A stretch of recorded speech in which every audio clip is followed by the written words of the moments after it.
Hi friends, आप सभी का स्वागत है आपके अपने यूट्यूब चैनल स्टडी क्लासेस में। तो चलिए हम इस वीडियो में देखने वाले हैं परवलय। तो हम इस वीडियो में देखेंगे परवलय, अतिपरवलय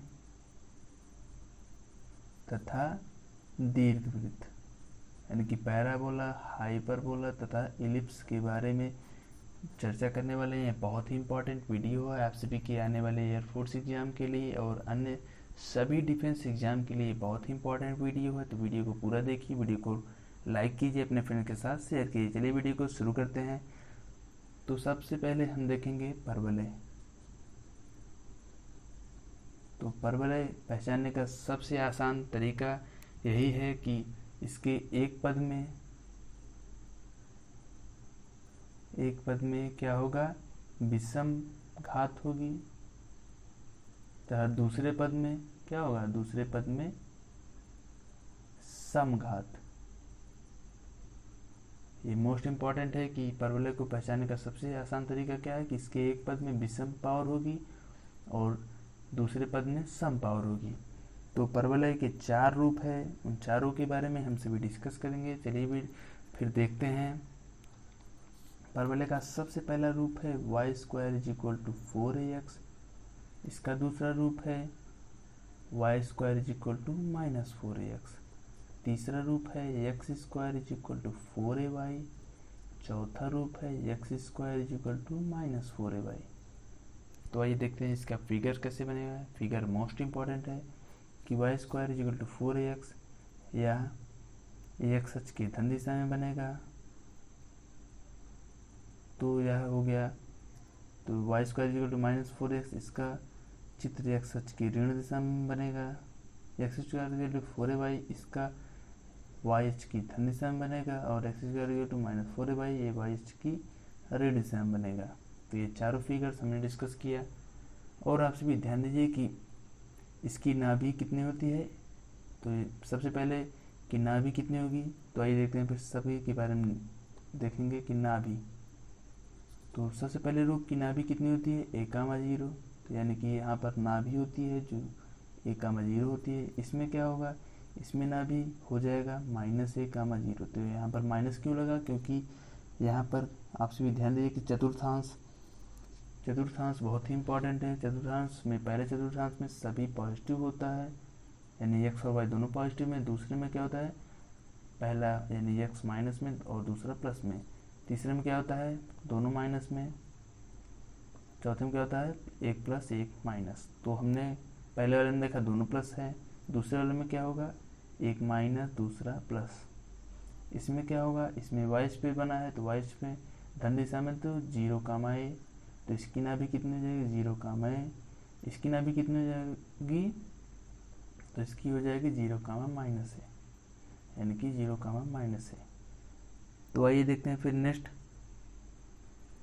कि नियता। ये मोस्ट इम्पॉर्टेंट है। नियता क्या होता है, तो नियता जब भी x अक्ष की धन दिशा में चित्र बनेगा तो नियता इसके जस्ट अपोजिट यानी कि x अक्ष की ऋण दिशा में ऐसे खींचने पर, लाइन ड्रा करने पर नियता बनती है। तो आप सभी ध्यान दीजिए कि नाभि से नियता, आप सभी ध्यान दीजिए कि केंद्र से नाभि की दूरी तथा केंद्र से नियता की दूरी दोनों क्या होता है, समान होता है। तो यहाँ से इसके नाभि से यहाँ तक की दूरी तथा इस नियता से यहाँ तक की दूरी क्या होती है, दोनों समान होती है। तो यहाँ पर नियता ऐसे खींची जाएगी, यहाँ पर ऐसे और यहाँ पर ऐसे। तो आइए देखते हैं फिर नियता। तो नियता का समीकरण जब भी पूछा जाए तो पहले रूप के लिए क्या हो जाएगा, x हो जाएगा -a। दूसरे रूप के लिए कितना हो जाएगा, x हो जाएगा a। तीसरे रूप के लिए कितना हो जाएगा, y -a। चौथे रूप के लिए हो जाएगा y a। ये मोस्ट इम्पॉर्टेंट है। आइए देखते हैं फिर। ये तो हो गया नियता का समीकरण। तो आइए देखते हैं फिर नेक्स्ट, तो नाभि लंब। तो आप सभी ध्यान दीजिए कि जो नाभि पर मान लीजिए हमने कोई लंब खींच दिया तो इसे क्या कहेंगे हम सभी, तो नाभि पर खींचे जाने वाले लंब को नाभि लंब कहते हैं। तो हमने सभी की नाभि पर लंब अगर खींच दिया तो वह क्या हो जाएगा, नाभि लंब हो जाएगा। तो नाभिलंब की लंबाई पूछी जाती है, नाभिलंब की लंबाई होती है 4b। तो ये मोस्ट इम्पॉर्टेंट है कि नाभिलंब की लंबाई कितनी होती है, नाभिलंब की लंबाई होती है, अगर यहाँ पर a है तो यहाँ पर 4a हो जाएगा, अगर मान लीजिए यहाँ पर b का 0 होता तो हम 4b लिखते। तो नाभिलंब की लंबाई कितनी होती है, 4a होती है। और इसके सिरा का समीकरण मोस्ट इम्पॉर्टेंट है कि सिरा का समीकरण कितना होता है, 2a, 0, यानी कि सिरा पर उपस्थित बिंदु, यहाँ पर सिरा 2a, 0, तो ये बिंदु 2a, 0, यहाँ पर भी 2a, 0, ये मोस्ट इम्पॉर्टेंट है। तो अगर आपसे के एग्जाम में परवलय से संबंधित क्वेश्चंस बनेंगे तो परवलय से यही क्वेश्चन बनेंगे, आप सभी इनको याद कर लीजिए, इनके सभी फार्मूलाज को कि इसकी नाभि क्या होती है, कौन से रूप में नाभि और किसका समीकरण, कैसे चित्र बनेगा, ये मोस्ट इम्पॉर्टेंट है। तो आइए देखते हैं फिर अति परवलय, ये मोस्ट इम्पॉर्टेंट यह भी है। आप सभी ध्यान दीजिए कि इनसे परवलय, अति परवलय तथा दीर्घवृत्त से संबंधित आप सभी के एग्जाम में अवश्य ही 1 या 2 क्वेश्चन पूछे जाएंगे। तो चलिए फिर देखते हैं अति परवलय। तो आइए देखते हैं फिर अति परवलय भी, यानी कि हाइपरबोल, इसे कहते हैं हाइपरबोला, जो कि अति परवलय, अति परवलय, तो ये भी मोस्ट इम्पॉर्टेंट है। तो अति परवलय का सबसे पहले आप समीकरण जान लीजिए। अति परवलय का समीकरण होता है x² upon a² minus y² upon b² is equal to 1। तो ये भी मोस्ट इम्पॉर्टेंट कि इसका एक रूप का समीकरण होता है x² upon a² minus y² upon b² is equal to 1, और दूसरे रूप का समीकरण होता है y² upon b² minus x² upon a² is equal to 1। तो ये सेकेंड रूप है इसका और ये फर्स्ट रूप है इसका। दोनों के चित्र और उनके संबंधित सभी महत्वपूर्ण फार्मूलाज को हम डिस्कस करने वाले हैं। चलिए फिर देखते हैं। तो सबसे पहले रूप का समीकरण क्या होगा, तो इसको यानी इसके चित्र को बनाने के लिए आइए देखते हैं फिर क्या होगा। तो यहाँ पर 2 वृत्त के आकार का, फिर उसके बाद 2 नियता होती है, यहाँ पर क्या होता है, इसका केंद्र होता है, और यहाँ पर अति परवलय के 2 केंद्र होते हैं। पहले केंद्र को प्लस माइनस a, 0, दूसरे को भी प्लस माइनस a, 0 लिखा जाता है। तो यानी कि अति परवलय का केंद्र, तो हम सभी ये देखते हैं फिर नोट करते हैं।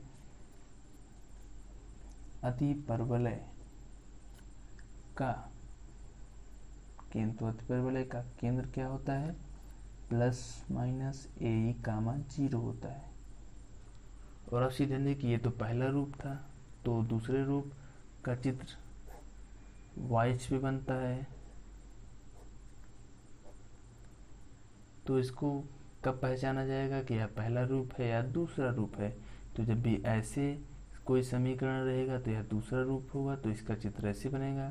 जब भी ऐसा कोई समीकरण दिया रहेगा तो यह पहला रूप है, तो इसका चित्र ऐसे बनेगा। तो ये भी मोस्ट इम्पॉर्टेंट फैक्ट है। यहाँ पर कितना हो जाएगा, 0, प्लस माइनस a, और यहाँ पर 0, प्लस माइनस a, ये मोस्ट इम्पॉर्टेंट है। तो ये अति परवलय का केंद्र कितना हो जाएगा, प्लस माइनस a, 0। और आइए देते हैं फिर नाभियों की दूरी, नाभियों के बीच की दूरी, तो नाभियों के बीच की दूरी कितनी हो जाएगी, 2a। आप सीधे देखिए कि यहाँ से यहाँ तक की बीच की दूरी कितनी है, a दिया गया है, यहाँ से यहाँ तक की बीच की दूरी कितनी है, ये भी a दिया गया है। तो दोनों की नाभियों से, यानी कि यहाँ से लेकर इस नाभि से यहाँ तक की बीच की दूरी कितनी हो जाएगी, a प्लस a कितनी हो जाएगी, 2ae। तो आइए देखते हैं फिर ये e क्या है। तो इस e का मान कैसे कैलकुलेट करेंगे हम, तो e इज इक्वल टू, तो आपसे ध्यान दें कि परवलय में e का मान कितना होता है, 1 होता है, परंतु यहाँ पर e का मान 1 से अधिक होता है।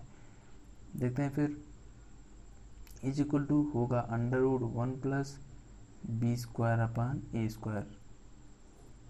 तो ये मोस्ट इम्पॉर्टेंट है कि सबसे पहले रूप, आप सीधे ध्यान दें कि ये पहले रूप के लिए है कि is equal to √1 plus b² upon a², और दूसरे रूप के लिए क्या होगा, is equal to √1 plus B square के स्थान पे कितना होगा 1 plus A square upon B square, ये दूसरे रूप के लिए है। तो जब भी ऐसा रूप रहेगा तो इसको हम e का मान ऐसे कैलकुलेट करेंगे, तो इज इक्वल टू क्या होगा under 1 plus A square upon B square, ये मोस्ट इम्पॉर्टेंट थिंग है। और आइए देखते हैं फिर, तो पहले रूप के लिए तो आप सीधे देखिए यहाँ पर पहला रूप है, ये दूसरे रूप है।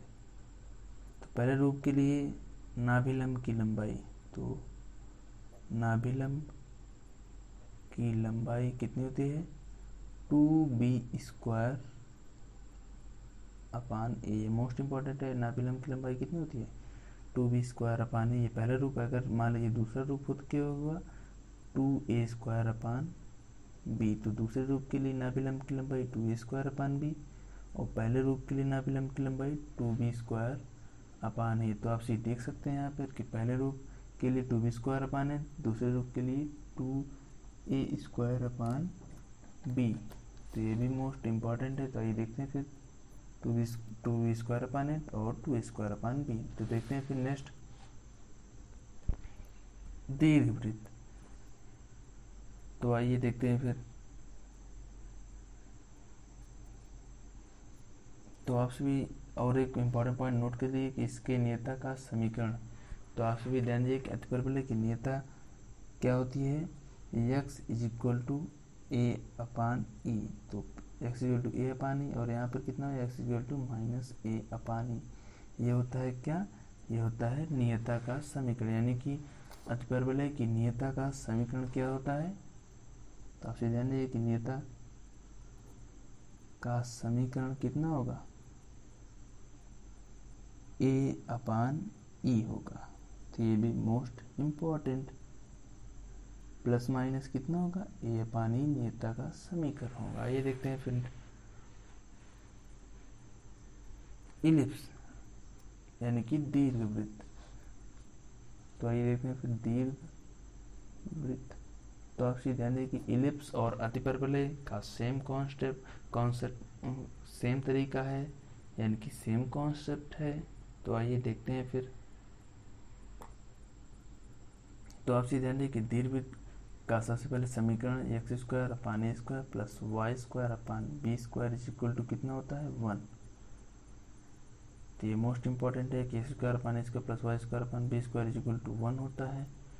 इसकी ई यानी कि उत्केंद्रता को ज्ञात करने का is equal to under root 1 minus B square upon A square. तो पहले रूप 1 minus B square upon A square,